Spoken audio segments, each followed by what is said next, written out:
베드로가 죽임당함을 마땅히 여기더라. 그날에 예루살렘에 있는 교회에 큰 박해가 있어 사도 외에는 다 유다와 사마리아 모두 땅으로 흩어지니라. 경건한 사람들이 스데반을 장사하고 묘하여 크게 웃더라. 사울이 교회를 전멸할세 각 집이 들어가 남녀를 끌어다가 옥에 높이니라. 그 흩어진 사람들이 두루 다니며 복음의 말씀을 전할세 빌립이 사마리아 성에 내려가 그리스도를 백성에게 전파하니 우리가 빌립의 말도 듣고 행하는 표적도 보고 한 마음으로 그가 하는 말을 따르더라. 많은 사람에게 붙었던 더러운 귀신들이 크게 소리를 지르며 나가고 또 많은 중풍병자와 못 걷는 사람이 나가니 그 성에 큰 기쁨이 있더라. 아멘. 우리가 하는 훈련 중에 신앙훈련 중에 큐티라는 것이 있습니다. 큐티는 quiet time의 준말입니다. 조용한 시간, 조용하게 성경을 보고 기도하자 그런 것입니다. 아주 좋은 훈련 방법이죠. 근데 근자에 이 큐티에 대한 반성을 하고 있습니다. 왜냐하면 큐티를 하면서 이 하나님 말씀 자체에 무슨 뜻인가를 생각하면서 묵상하고 해야 되는데 이게 무슨 그 개인적인 적용에만 집중을 해가지고 뭔가 이렇게 느낌을 통해서 내가 뭔가 이렇게 매치를 억지로 시키려는 그런 경향들이 있기 때문에 그렇습니다.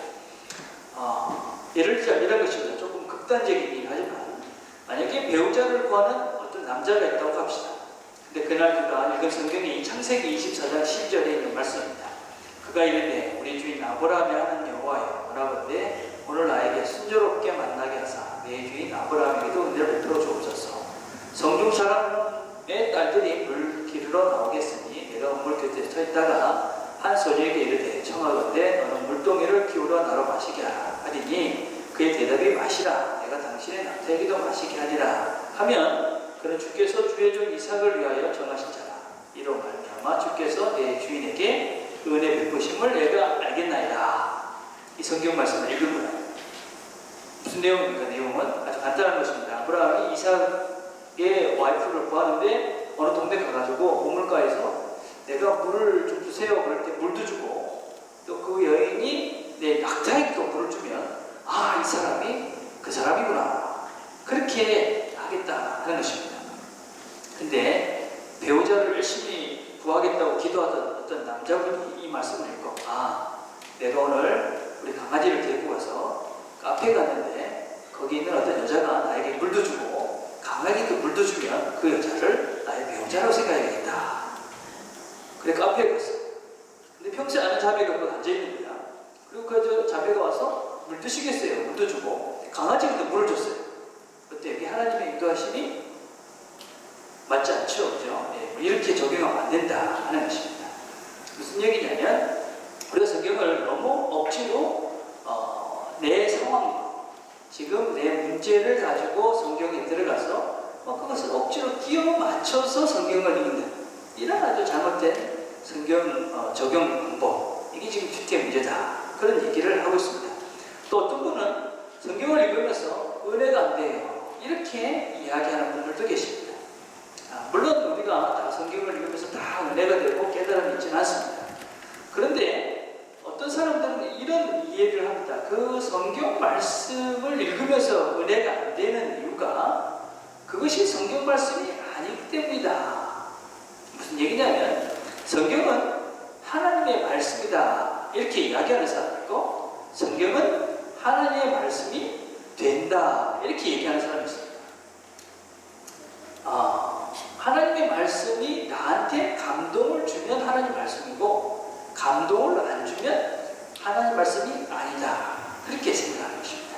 그래서 어떤 성경을 하나님 말씀이다라고 받는 것이 아니라 나의 상태에 따라서 그 성경을 받아들이는 것을 다르게 한다 하는 것입니다. 그래서 성경을 무슨 그 점쟁이들이 읽는 점쟁이 책같이 내가 어떤 문제가 있으면 이 문제를 어떻게 해결할 수 있을까? 그래서 여기저기를 막 이렇게 찾아 헤매다가 거기에 맞는 것을 억지로 끼워 맞춰서 성경을 해석하는 사람들이 있다 하는 것입니다. 그래서 우리는 그렇게 성경을 읽으면 안 된다 하는 얘기를 하는 겁니다. 성경은 내 문제를 해결하고 내 문제의 답을 찾아주는 것이 성경책이 아니라 하나님의 진리, 하나님의 원리, 하나님의 우리가 어떻게 하나님을 바르게 찾아갈 것인가 하는 그것을 우리에게 가르쳐주는 책이지 내 문제점을 뭐 찾아주는 그런 전쟁의 책은 아니다 하는 것입니다. 그래서 여러분이 성경을 읽으면서 이해가 안 되고 또 어렵고 잘 모르겠으면 어떻게 됩니까? 계속 묵상하고 찾아보고 연구하셔야 됩니다. 그냥 한번 쭉 읽고 난 다음에 뭐 잘 모르겠어. 은혜가 안 돼. 그러고 넘어가면 그 사람은 백날 성경을 읽어봤자 아무런 은혜가 안 되고 성경을 잘못 이해할 가능성이 상당히 많이 있습니다. 그 성경은 그냥 한번 읽는 책이 아니라 그것이 이해되고 바르게 깨달을 때까지 묵상하고 생각하고 그렇게 읽는 책이 성경책입니다. 그래서 많은 사람들이 성경을 제대로 읽지 않기 때문에 성경 구절 한 구절을 다 끄집어내서 그것을 이상하게 해석하는 사람들이 참 많습니다. 그 중에 하나가 무엇이냐면 로마서 8장 28절에 있는 말씀입니다. 우리가 알거니와 하나님을 사랑하는 자, 곧 그의 뜻대로 부르심을 입은 자들에게는 모든 것이 합력하여 선을 이루느니라. 여러분 이 말씀 다 아시죠? 그렇죠? 네, 아실 거예요. 그렇죠?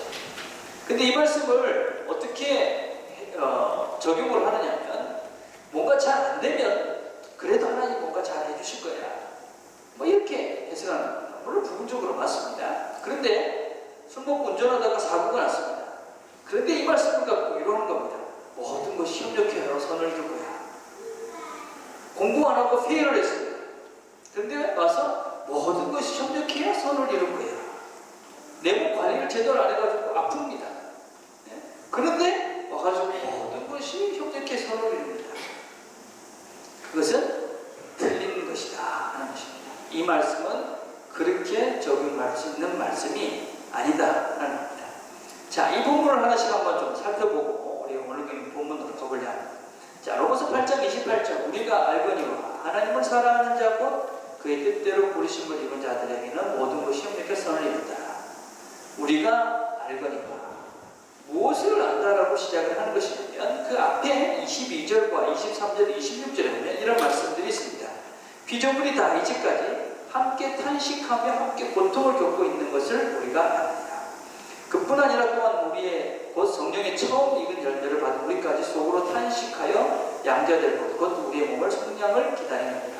26절 이와 같이 성령도 우리의 연약함을 도우시나니 우리는 마땅히 기도할 걸 알지 못하나 오직 성령이 말할 수 없는 탄식으로 우리를 위하여 친히 간구하시니라. 이 구절들에서 계속 반복되고 있는 말씀은 탄식한다는 말입니다. 왜 탄식하느냐? 피조물도 탄식하고 우리도 탄식하고 성령도 탄식합니다. 왜 그러냐면 세상이 악하기 때문에 그렇습니다. 우리가 살고 있는 이 땅은 탄식으로 가득한 그런 악한 세상이다. 그걸 우리가 안다. 이제 그 말씀입니다. 그런데 그것을 우리가 아는데 그 다음 말씀이 뭐냐면 하나님을 사랑하는 자, 곧 그의 뜻대로 부르심을 입은 자들. 어떤 자들입니까? 하나님을 사랑하는 자. 이 사람들은 그 뜻 부르심을 받은 그 자대로 비록 세상은 악하지만 하나님을 사랑하는 자들은 그 뜻대로 살아가는 그런 사람들을 이야기합니다. 자, 그러면 하나님을 사랑하는 자, 하나님의 뜻은 또 무엇입니까? 그것은 디모데후서 3장 17절입니다. 이는 하나님의 사람으로 온전하게 하며 모든 선한 일을 위하여 준비되게 하려 할 것이다. 자, 하나님을 사랑하는 자는 하나님의 부르심을 자들은 어떤 사람이냐면 온전하게 모든 선한 일을 위해서 사는 자들입니다. 그래서 우리는 선한 일을 위해서 부르심을 받은 자들입니다. 자, 악한 세상 속에서 하나님을 사랑하는 자는 하나님이 원하시는 선한 일을 위해서 애쓴다. 자, 그런 자들에게 모든 것이 협력하여 선을 이룬다 하는 것입니다. 이 모든 것이 무엇이냐? 무슨 죄를 짓고 악하게 살고 게으른 이런 모든 것들이 모든 것이냐? 그렇지 않습니다. 창세기 3장의 이야기를 보면 아담과 하와가 죄를 짓습니다. 죄를 짓고 나서 어떻게 되었습니까? 선을 이루었습니까? 아닙니다. 그들의 죄로 인해서 세상은 악해졌고 세상은 고통이 생겼습니다. 악한 일은 협력해서 선을 이루지 않습니다. 반드시 누군가가 대가를 치르고 고난의 힘든 시간을 보내야 합니다. 그렇지만 비록 세상이 악하지만 그 가운데 하나님을 사랑하는 사람, 그래서 끝까지 선한 마음으로 하나님의 일을 끝까지 주님을 사랑하는 마음으로 선을 행하는 그런 사람들의 삶은 결국은 협력해서 선을 이룬다. 이게 로마서 8장 28절에 있는 말씀의 내용입니다.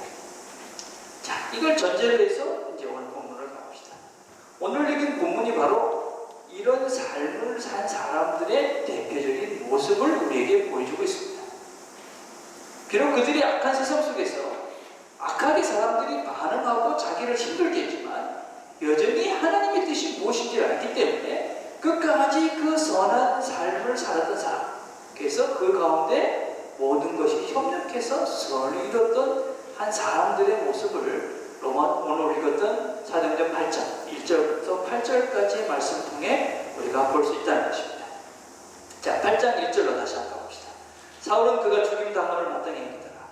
그날에 예루살렘에 있는 교회에 큰 박해가 있어 사도 외에는 다 유대와 사마리아 모든 땅으로 흩어지니라. 경건한 사람들이 스데반을 장사하기 위하여 크게 울더라. 사울이 교회를 참멸하였으니 각 집에 들어가 남녀를 끌어다가 목에 넘기니라. 우린 지난주에 어떤 말씀을 살펴보았냐면 스데반이 자기를 죽이려고 돌을 던지는 사람들에게 어떻게 하고 죽었습니까? 이 죄를 저들에게 돌리지 마십시오. 그리고 죽었습니다. 자, 그러면 일반적으로는 어떻게 반응하는 것이 정상입니까? 야, 정말 이 사람은 착한 사람이구나. 자기한테 돌을 던지는데도 이 사람들 용서해달라고 그렇게 소리 지르고 죽다니, 이 사람 정말 괜찮은 사람이야. 야, 이런 사람처럼 돼야지.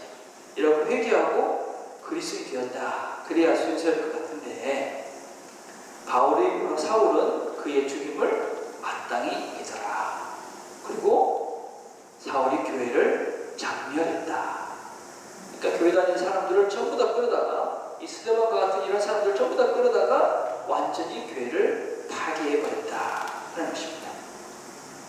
우리가 생각하기에는 선한 일을 하고 잘한 일을 하고 그러니까 호의를 베풀면 그래, 저 사람 참 착한 사람이야, 그래 나도 이렇게 해야지, 이게 상식적인 선이고 모든 사람이 그렇게 될 것 같은데 세상은 악하다 하는 것을 명심하라 하는 것입니다.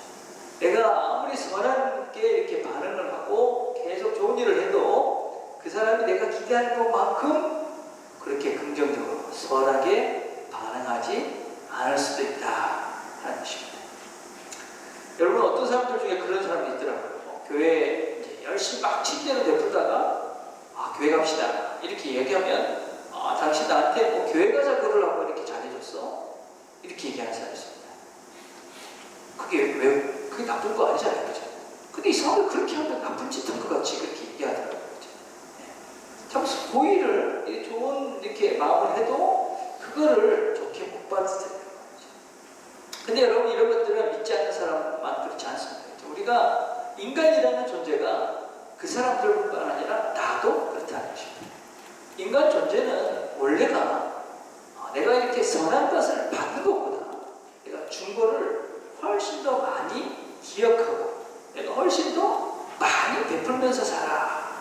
이게 인간 본능입니다. 우리 본성. 여러분은 안 그런지 모르는데 저는 그렇더라고요. 제가 요즘 우리 집사람이 어깨가 안 좋잖아요. 그래가지고 평생 안 하던 집안일을 좀 하고 있습니다. 해보니까 집안일이 많더라고요. 제가 냄비를 하나 닦아보는데 이 마음에 안 들어요. 평소에 진짜 열심히 안 닦은 것 같아요. 그래가지고 내가 잘 닦아버리라 이렇게 결심을 하고 냄비를 닦기 시작했는데 끝이 없는 거예요.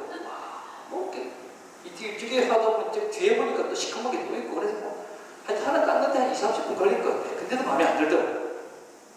그래 하면서 깨달은 게 있어요. 야, 집안일이 참 많구나. 이렇게 구석구석 할 일이 참 많구나. 자, 그걸 깨달았으면 어떻게 생각하는 게 정상입니까? 야, 우리 집사람 진짜 집에서 하는 일이 많구나. 참 그동안 내가 하나도 안 도와줘서 미안하구나. 이런 생각이 들어야 될 것 같은데 내가 오늘 설거지도 해줬어. 청소도 해줬어. 그래, 난 참 좋은 남편이야. 내가 당신 일을 내가 이렇게 많이 해줬어. 그런 마음이 들더라니까요. 나만 그런지 모르겠는데 왜 그렇습니까? 이 집에서 함께 살고 있는 사람도 이 모양입니다. 같이 사는 사람이 아픈데 그걸 해주면서도 내가 이렇게 좀 해주는 거 좀 알아줘. 뭐 이런 마음이 들더라니까요. 그런데 남이 나의 호의를 그대로 받아줄 것이다. 실망할 가능성이 엄청 많습니다. 그래서 늘 남에게 베푸는 것보다 내가 늘 받는 것이 많다. 그걸 명심하고 살지 않으면 인간관계를 잘하기가 어렵습니다. 내가 저 사람한테 뭐 해준 게 자꾸 생각이 난다. 그럼 난 아직까지도 인간이 덜 된 겁니다. 난 인간관계를 잘할 가능성이 별로 없습니다. 항상 우리는 받은 것보다 준 것을 훨씬 많이 기억하는 것이 우리의 본성입니다. 왜냐하면 우리가 다 악하기 때문에 그렇습니다. 우리가 악하다. 우리가 압니다. 우리가 다 악하다는 것을 우리 자신을 보면 알죠.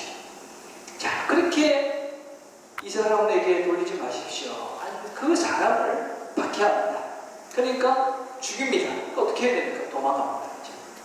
흩어진 것입니다. 성경에는 흩어졌다. 그런데 그냥 도망간 겁니다. 뭐 감옥에 가두고 죽이고 하니까 도망가야 될 거 아닙니까? 그죠? 예, 거기서 죽는 것보다 도망가는 것이 훨씬 성경적입니다. 여러분, 누구하고 싸울 때 괜히 맞받아치지 말길 바랍니다. 그냥 누가 때려 도망가야 됩니다. 맞을 일 있으면 괜히 뭐 도망가야지. 괜히 거기서 싸우면서 그죠? 서로 뒤집지 말길 바랍니다.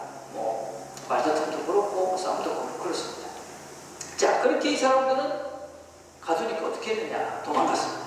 네, 도망을 가니까 그러면서 빌립의 이야기를 시작하고 있습니다. 8장 5절에 보니까 빌립이 사마리아 성에 내려가 그리스도를 백성에게 전파합니다. 이 말씀을 보면 무슨 빌립이 사마리아 성에 무슨 의도를 가지고 야, 복음을 전파하기 사마리아 성으로 가자. 그게 아니고 사실은 사마리아 성이 제일 가까워서 그걸로 도망을 하는 겁니다. 자, 근데 이 사람들은 한번 생각을 해봅시다. 이 사람들 마음이 어땠을까? 이 빌립이라는 사람은 우리가 앞에 살펴본 대로 7 집사 중에 한 명입니다. 열심히 주님을 위해서 섬겼던 사람입니다. 봉사하고 열심히 전도하고 그랬던 사람인데 이게 어느 날 갑자기 사울이 와가지고 가부어서 도망간 겁니다. 집도 나오고 다 쫓겨간 신세가 된 것입니다. 그러면 어떤 생각이 듭니까? 내가 지금 뭐하나? 예수 믿는다고 이렇게 힘들게 끌 필요 있나? 이런 생각을 할 가능성이 참 많습니다. 여러분, 신앙의 고비는 내가 뭔가 열심히 할 때, 그리고 뭔가 제대로 할 때, 그리고 뭔가를 기대했을 때 고비가 생깁니다. 왜냐면 내가 열심히 했기 때문에 뭔가 있을 거야 이렇게 생각하는데 없습니다. 네, 신앙생활 하면서 이런 착각 속에서 빨리 빠져나와야 됩니다. 내가 뭐 열심히 하면 뭔가 하나님께서 여기서 뭔가 툭툭 뭔가를 줄 것 같은데 네, 안 그럴 때가 훨씬 더 많습니다. 그래서 우리가 신앙생활이 만만치 않습니다. 그러니까 어려움이 있고 막 그러면 뭔가 하나님 믿는 거야. 내가 지금 쓸데없는 짓 하는 거 아니야? 이런 생각을 한다. 네, 그럴 때 기억해야 될 말씀이 뭐냐? 내가 열심히 했고 최선을 다해서 성실하게 사는데 어려움이 있고 박해가 있고 뭔가 내가 원하는 것들은 아무것도 안 생긴다. 그때 기억해야 되는 말씀이 바로 우리가 알거니와 하나님을 사랑하는 자, 곧 그의 뜻대로 부르심을 입은 자들에게는 모든 것이 협력하여 선을 이룬다. 하는 이 말씀을 기억하는 것입니다. 내가 그냥 내 마음대로 막 그냥 죄짓고 막 살면서 언젠가 협력해 선을 이게 아니라 주님의 뜻대로 열심히 최선을 다해서 뭔가 최선을 다해서 사는데 뭔가 잘 안 된다. 그럴 때 기억하는 것입니다. 부르심을 입은 자들, 하나님의 뜻대로 사는 우리에게는 협력해서 선을 할 것이다. 자, 그 말씀을 이 사람들은 기억을 하고 빌립은 그 쫓겨가서도 무엇을 하느냐? 복음을 전파합니다. 5절과 6절로 빌립이 사마리아 성에 내려가 그리스도를 백성에게 전파하니 도망가가지고 쫓겨가지고 그 성에 가서 그리스도를 전파합니다. 우리가 빌립의 말도 듣고 행하는 표현도 보고 한마음으로 그가 하는 말을 따른다. 4절에 보면 이런 말씀이 있죠. 그 흩어진 사람들이 두루 다니며 복음의 말씀을 전하세. 흩어진 사람들이 다 다니면서 복음을 전한다. 그 타필을 왜 빌립만 기록하고 있을까요? 이런 오해를 하면 안 됩니다. 빌립이 7 집사 중에 하나니까 더 유명했고 더 열심히 했고 더 많은 열매를 맺었을 것이다. 그렇지가 않습니다. 그런 것이 아니라 빌립을 특별히 언급한 것은 그가 간 사마리아 땅 때문에 그렇습니다. 사마리아에 갔기 때문에 그렇습니다. 사마리아. 이 사마리아라는 인들과 이 유대인들은 철천지 원수입니다. 철천지 원수.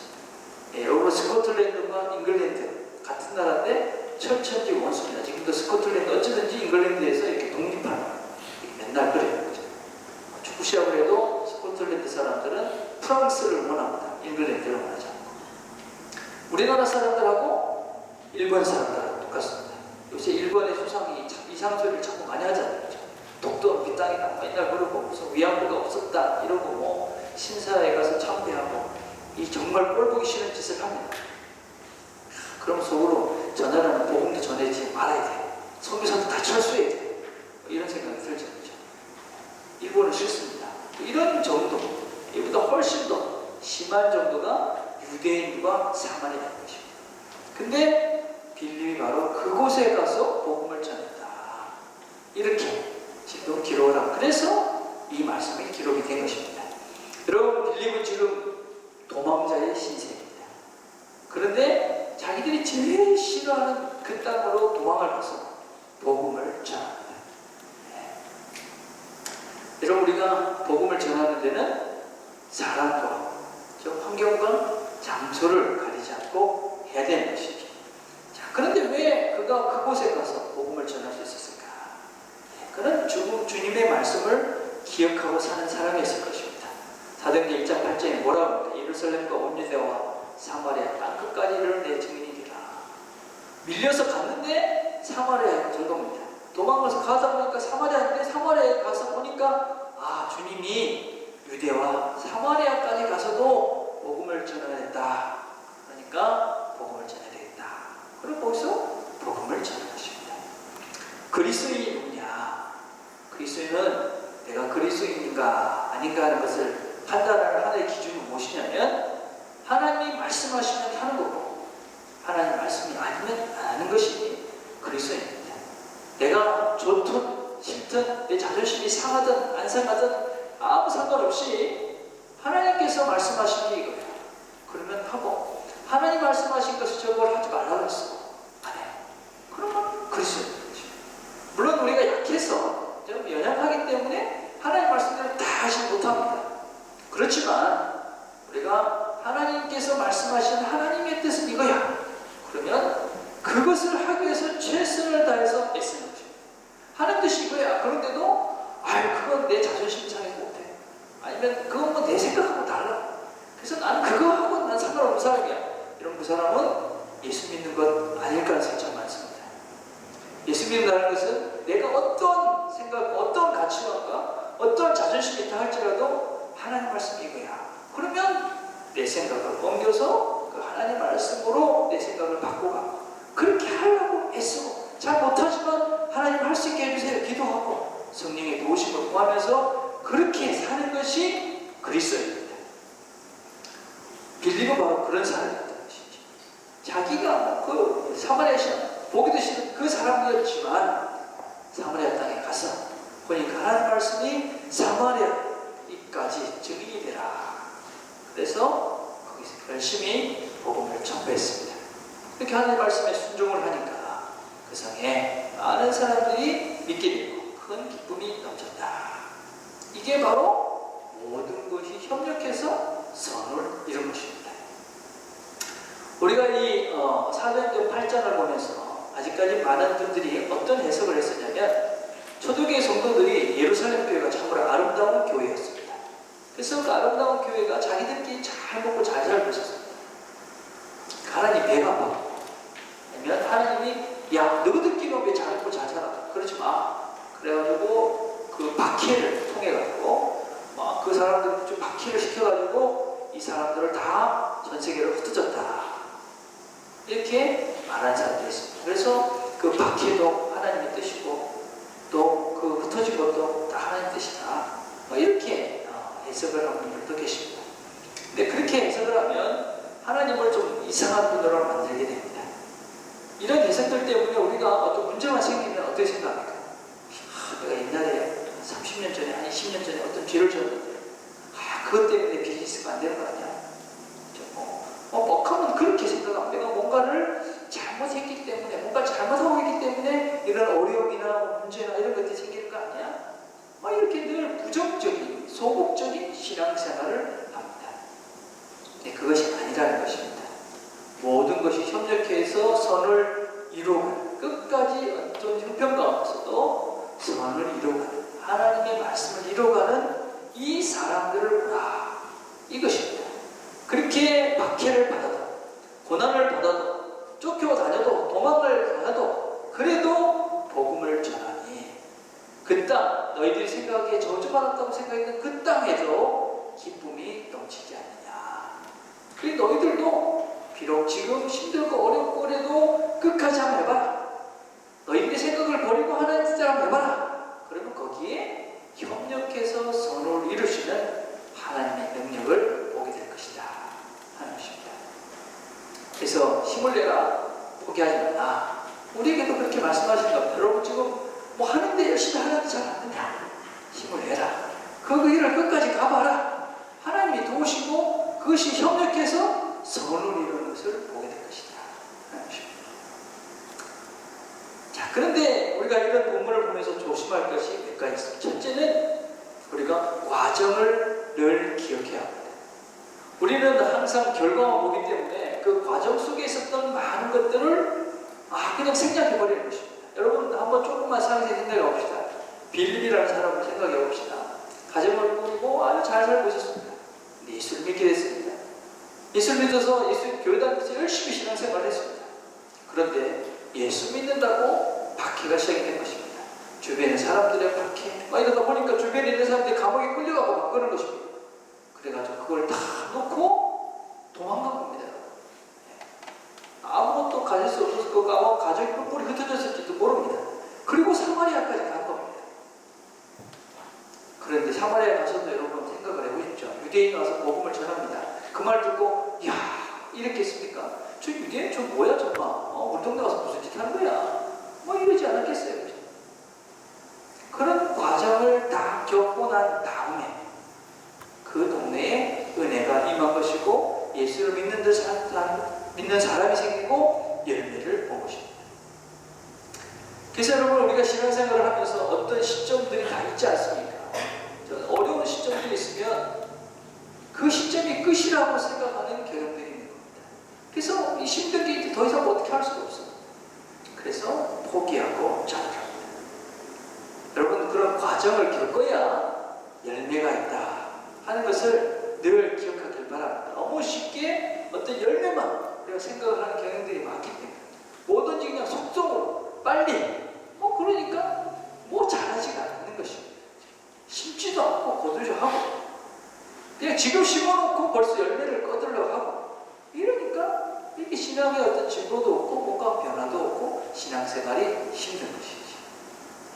과정이 필요하다 기억하십시오. 또 하나는 우리가 이런 빌립처럼 이런 결과를 내가 보지 못할 가능성도 참으로 많이 있습니다. 협력해서 선을 이룬다 하는 것이 다행스럽게 내가 볼 수 있으면 얼마나 감사하겠습니까? 근데 내가 보지 못할 수도 있다는 것입니다. 성교라는 것을 정의할 때 이런 얘기를 합니다. 여러분 보면 마이너스 10부터 플러스 10까지 이게 신앙의 어떤 정도라고 생각했을 때 플러스 10이 신앙의 완성이라고 생각을 합시다. 제로가 이제 터닝 포인트인 것입니다. 마이너스 1에서 플러스 1로 가면 예수를 믿는 겁니다. 자, 그런데 모든 사람이 마이너스 1에서 플러스 1로 가느냐? 그렇지 않다는 것이죠. 어떤 사람은 마이너스 10부터 있는 것입니다. 이슬람 같은 나라, 이런 나라는 어떤 상태인가요? 거기는 마이너스 10입니다. 그리스도인들이 가면 저놈 어떻게 잡아볼까? 이런 상태가 되는 것입니다. 그렇죠? 치를 떱니다.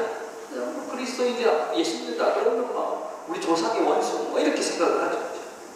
근데 그곳에 가서 열심히 그리스도인으로서 열심히 살면서 그 마음의 마이너스 10이었던 것이 마이너스 8로 가고 7로 가고 그것도 성경이래요. 꼭 마이너스 1에서 플러스 1로만 가는 것이 성교가 아니라 복음 전파가 아니라 그렇게 마이너스 10이 되어 있는 그 사람을 7로까지 마이너스 7까지 8까지 옮기는 것도 성경입니다. 마찬가지로 우리가 신앙생활을 하면서 어떤 사람을 뭐 진짜 예수 때문에 치를 떠는 사람이 있습니다. 근데 그 사람이 나 때문에 그래도 아우 교회 다니는 사람들 진짜 괜찮네. 내가 선교한 겁니다. 여러분 전도한 겁니다. 잘하신 것입니다. 근데 그런 사람들한테는 내가 이렇게 플러스 1까지 못 보고 내가 죽을 수 있습니다. 그렇지 않아요. 이슬람 지역에서 열심히 전도해도 한 명도 어떤 면에서는 열매가 없이 내 인생을 마감할 수도 있습니다. 실제로 그런 선교사들도 많이 있습니다.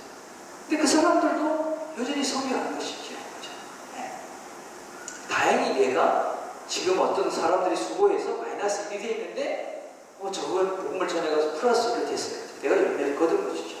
내가 한 거나 그전에도 똑같이 다 복음을 전파할 거예요. 그죠? 자, 이것이 단지 선교뿐만 아니라 우리의 모든 영역에서도 적용이 됩니다.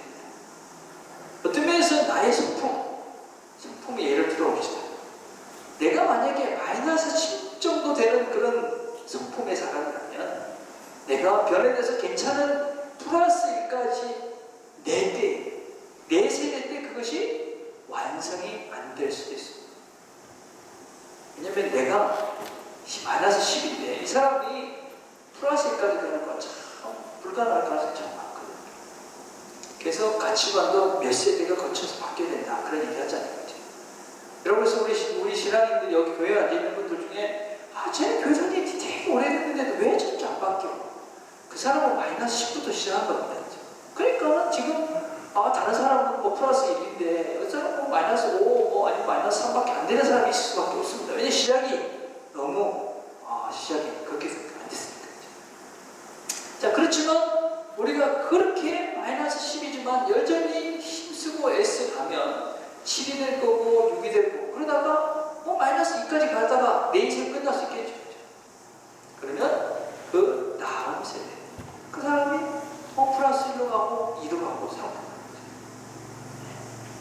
그래서 여러분, 우리가 어떤 면에서는 이 선을 행하는 행위를 멈추지 않고 계속 한다면 비록 내가 보지 못할지, 근데 대부분 우리가 보죠. 우리가 볼 가능성이 되게 많습니다. 그러나 내가 보지 못할지라도 그것이 결국은 협력해서 선을 이루고 어떤 열매를 맺을 수 있다 하는 것입니다. 자, 이게 우리가 믿어야 되는 말씀입니다. 여러분, 이 흩어진 사람들이 어떻게 복음을 그곳에 가서 전할 수 있었겠습니까? 빌립이 도망을 가서 복음을 전했습니다. 하나님 말씀이 생각이 났죠. 근데 이것을 할 수밖에 없었습니다. 왜냐하면 그 사람들은 이 복음을 알았기 때문에 그렇습니다. 복음이 무엇입니까? 복음은 하나님이 이 땅에 오셔서 우리의 죄를 위해서 죽으시고 부활하셔서 우리에게 영원한 생명을 주셨다 하는 것이 복음입니다. 근데 그 하나님이, 그 예수가 하나님이다 하는 것입니다. 그래서 우리는 우리의 죄를 대신 지고 죽으신 그분에게 할 수 있는 게 없어서 그 말씀대로 복음을 전하는 일을 하면서 사는 것입니다. 그게 우리의 본질인 것입니다. 내가 비록 어떤 열매가 없어서 어떤 결과가 없어서 내 본질이 무엇이냐면 복음을 전하면서 선한 일을 하면서 사는 것이 우리의 본질이기 때문에 사실 내가 어떤 결과를 보지 못해도 그 일을 하면서 사는 것입니다. 여러분, 어떤 결과가 있어야지만 할 수 있다고 생각한다면 우리는 못할 것입니다. 그렇지만 우리의 본질이 예수 그리스도께서 우리를 구원해 주셨고 또 우리가 그렇게 선한 일을 하면서 부름받았고 그래서 내가 이 일을 하는 것입니다. 그래서 이 복음을 전하는 일을 하는 것이죠. 자, 그런데 바울은 이것을 어떻게 표현했냐면 로마서 1장 14절에 보니까 헬라인이나 야만인이나 지혜 있는 자나 어리석은 자에게 다 내가 빚진 자다. 바울이 이 모든 사람에게 돈을 빌렸습니까? 아니잖아요. 무슨 말입니까? 그러므로 나는 할 수 있는 대로 로마에 있는 너에게도 복음 전하기를 원하노라. 여러분, 이 바울이 그렇게 이야기한 것은 그것입니다. 바울은 이미 많은 것을 받았다 하는 것입니다. 내가 다 받았다. 그래서 난 빚진 자다. 여러분, 그리스도인들이 선을 행하면서 복음을 전하면서 사는 이유가 무엇이냐? 우리는 지금 어떤 생각을 하고 있냐면 무슨 우리가 예수를 믿으면서 빚쟁이 같습니다. 하나님께 내가 빚을 내준 것 같아요. 그 사람 내가 뭔가를 했으니까 하나님 뭐 좀 해주셔야 안 되겠습니까?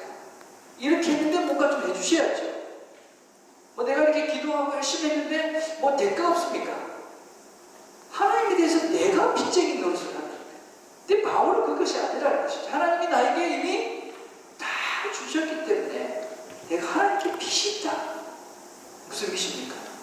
생명의 빚이 있는 것이죠. 생명의, 영생의 빚이 있는 것입니다.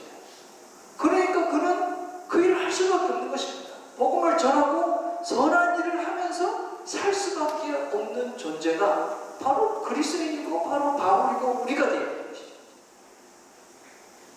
우리가 이런 마음이 있어야 하나님께서 모든 것이 협력해서 선을 이룬다는 그 믿음을 가지고 끝까지 선을 베풀면서 살게 되는 것이죠.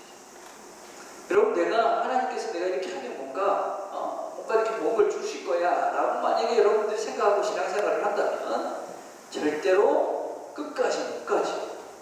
왜냐하면 뭐 없는데, 없을 가능성이 되게 많은데. 그러나 우리가 그것을 끝까지 가는 이유가 무엇입니까? 우리가 이미 받았기 때문에 그런 것이죠. 충분히 받았기 때문에. 그리고 그것을 위해서 불렀다는 것을 내가 알기 때문에 그렇죠.